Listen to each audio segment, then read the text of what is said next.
Unsay makalipay nako gyud, no?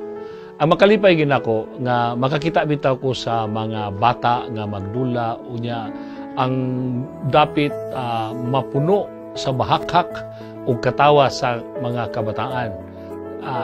Para sa ko, that would make me real happy, no? Nga kana magong amot damgo man sa nako gudi nga unta ang dagway sa dakbayan sa iligan mapuno kini sa katawa, magdahunog kini sa bahakak sa mga kabataan.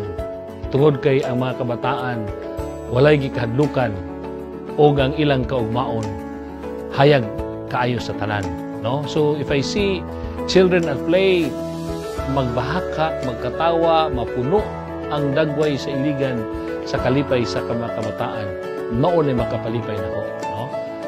Ang makapaguol nako, what makes me really very sad, no? When I see people kanabang bigutom, kunya nag-ilaid sa kalisod ang imong katawan, no? Sa tinuray lang kini muranig espada ug bangkaw nga mutaroy sa akong kasing-kasing, no?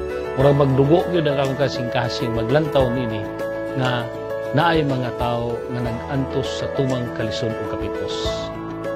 Og sa pangutana nga unsay makapasuko nimo kung dunay mga tao nga daog-daogon, dunay mga tao labi na gyud kabos tumban ang ilang dignidad, ang ilang pagkatao, kanya sila nagmalan, makapasuko gina kanako, no? And like Jesus, no?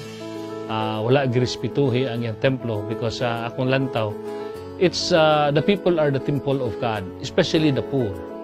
Now, when you disrespect daog-daogan, tumban kining templo sa Dios nga naa sa mga atong katawhan labi na sa kabos, suko jud ko.